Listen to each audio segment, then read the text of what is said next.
Welcome to Revenge with Lyra. Hi everyone, my name is Alyssa Grant. I'm 29. Mom's voice still echoes in my head from that Thanksgiving evening. The clinking of silverware, the smell of roasted turkey, and that single humiliating moment that split the room in two. She stood at the head of the table with her usual dramatics, holding a stack of gold envelopes like a queen handing out blessings.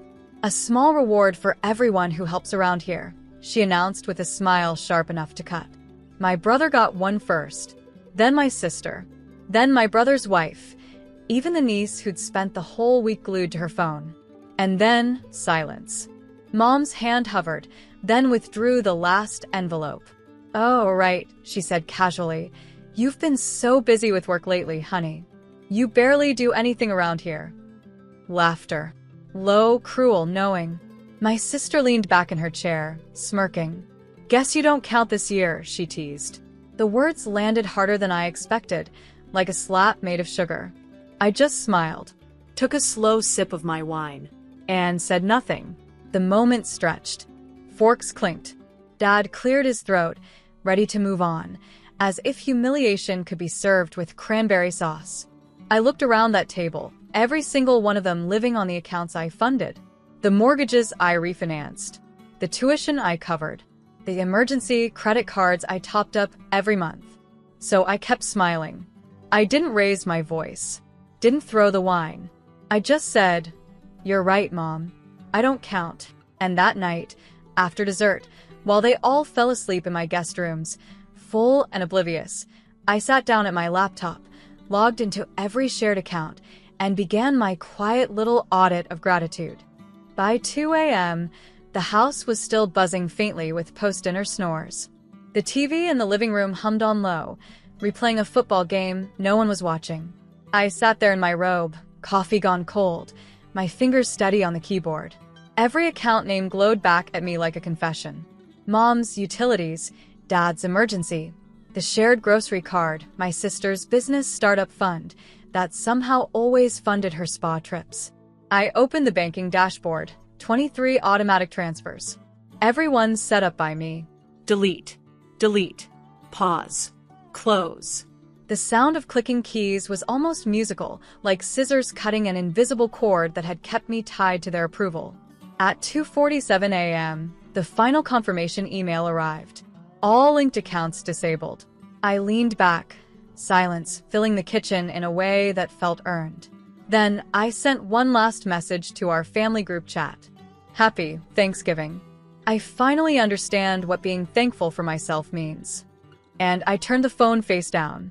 When I woke up to sunlight filtering through the blinds, the house was no longer silent. It was chaos. "Alyssa," my mother's voice cracked from downstairs. "The cards aren't working. I can't even pay for the breakfast order."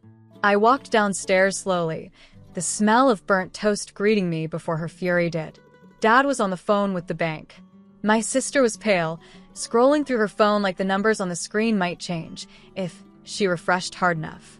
"What did you do?" Mom demanded. I poured myself a glass of orange juice calm. "You said I don't help around here," I said, meeting her eyes. So I stopped. Her face drained of color because she knew, this time, it wasn't rebellion. It was freedom. The silence after that was sharp enough to taste. Mom's lips trembled, torn between outrage and disbelief. Dad set his phone down, the call to the bank on hold, eyes darting toward me like he was seeing me for the first time. "You can't just," he started. "I can," I interrupted softly, "because every single one of those accounts is under my name. I created them to help you, not to be used as your personal slush fund." My sister finally spoke, voice dripping with that fake confidence she used to weaponize. "This is insane, Alyssa. What kind of person does this to their family? The kind who learned that family doesn't mean financing everyone else's comfort while being mocked at dinner," I replied.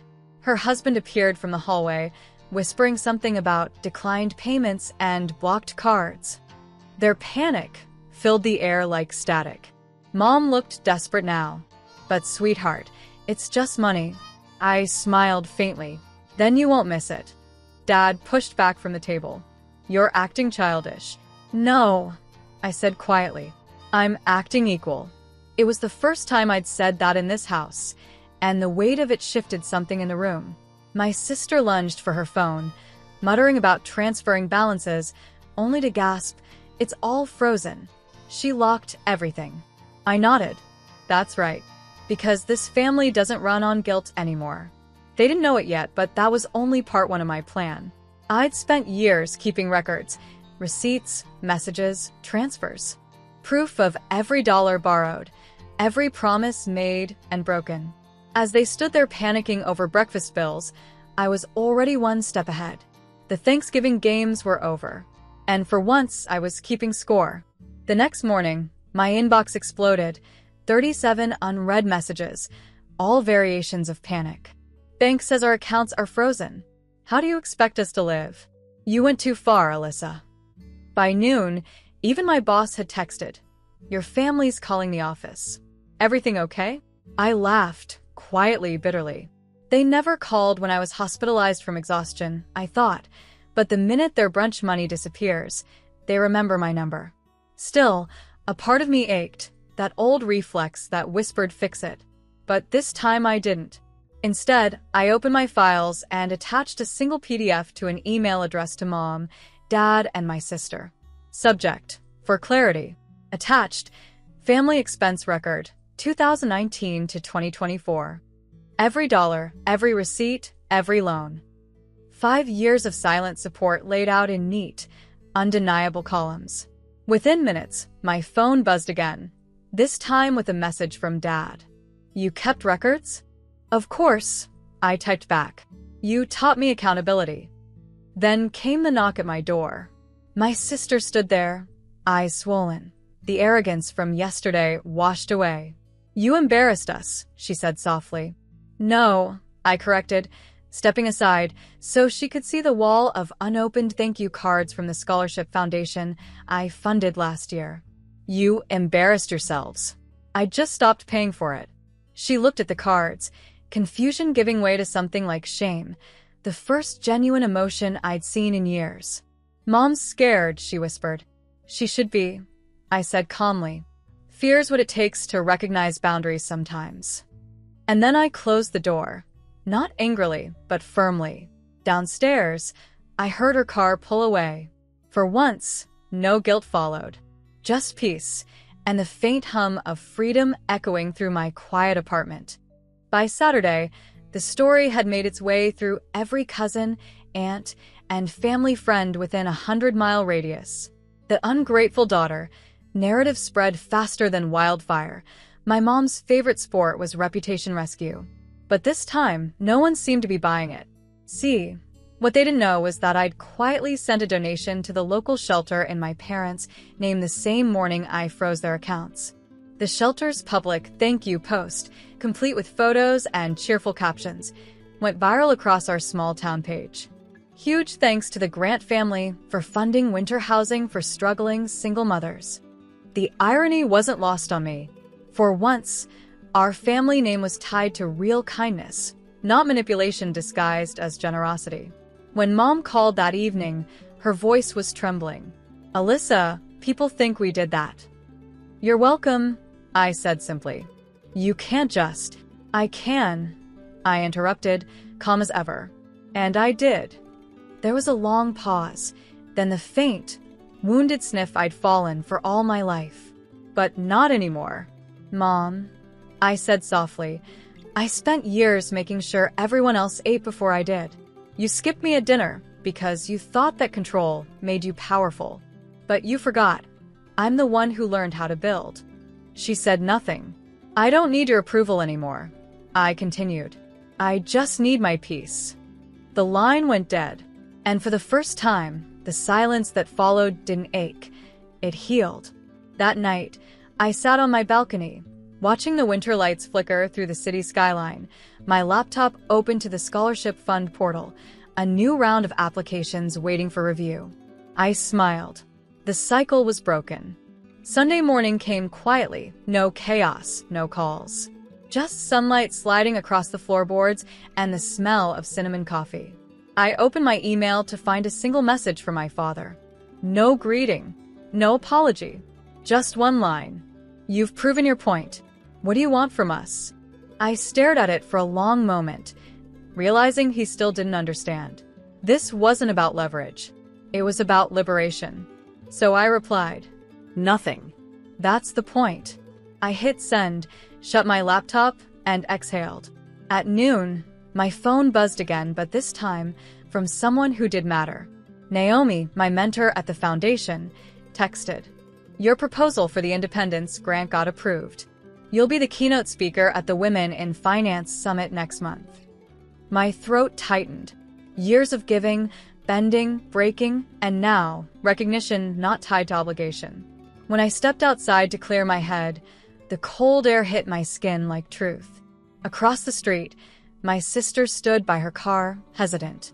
She waved weakly. I almost ignored her, but something in her eyes stopped me. She crossed the road, shivering. "They're losing it, Alyssa. Mom keeps calling people. Dad's furious."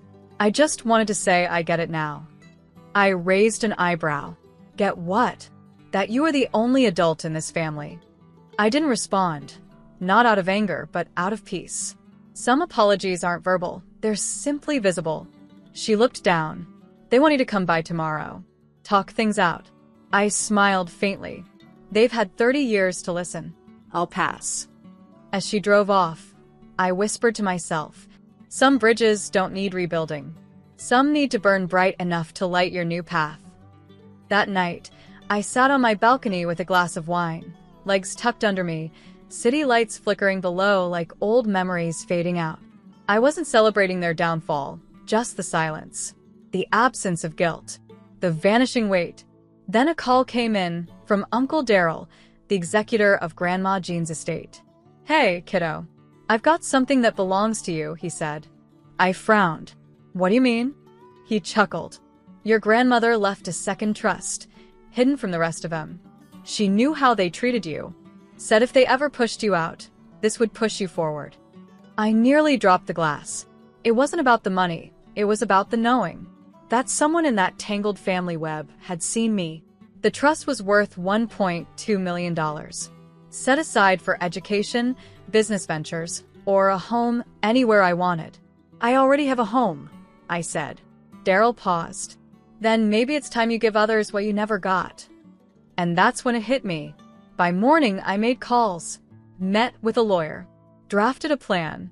My new nonprofit, Unwritten Daughters, would launch by spring. Scholarships for women cut off by their families. Emergency housing for girls escaping financial abuse. I wouldn't fight them anymore. I'd eclipse them. Later that week, I bumped into my father at the bank. A coincidence, or fate testing my peace. He avoided my eyes, but still said, "You're welcome for everything we gave." I looked at him, calm as ever. "You gave me the most important thing, a map of what not to become." And as I walked past him, a strange lightness came over me. Not revenge, not pride, just release. The day the foundation launched, I stood on stage under a soft wash of morning light. Behind me, the new banner read, "Unwritten Daughters, Empowerment Without Permission." Rows of young women filled the auditorium, students, single mothers, survivors of silence. The kind of people I once was. I took the microphone, my voice steady. "For years, I began. I mistook endurance for love. I believed that giving endlessly meant belonging. But love isn't earned through sacrifice. It's proven through respect." The audience leaned in. Today, we're rewriting that story. You don't have to prove you deserve a seat at the table. You can build your own. Applause rippled through the hall, bright and alive. And in that sound, I heard something I'd never heard before, acceptance that didn't demand pain first. Afterward, a girl named Mariah approached me, tears streaking her cheeks. "My mom kicked me out when I refused to quit school," she whispered. "Your story, it made me believe I can still make it." I smiled and placed a hand on her shoulder. "You already are." Outside, cameras flashed, reporters shouted questions. I caught a glimpse of my family standing across the street, my parents, small and uncertain, my sister half hidden behind them. For the first time, I didn't flinch. I didn't ache. I didn't hope. I simply waved, Not with anger, not with forgiveness, but with finality. Later that night, I sat by the window, watching the city lights shimmer like tiny acts of courage. Ethan poured 2 glasses of wine and joined me. "You did it," he said quietly. "No," I replied. "We did it. Every woman who's ever been told she was too much, too small, too inconvenient. We did this together." He smiled. "Feels like the end of something." I looked out the window and whispered, "No, this is the beginning." And in that soft silence, where guilt used to live, peace finally moved in.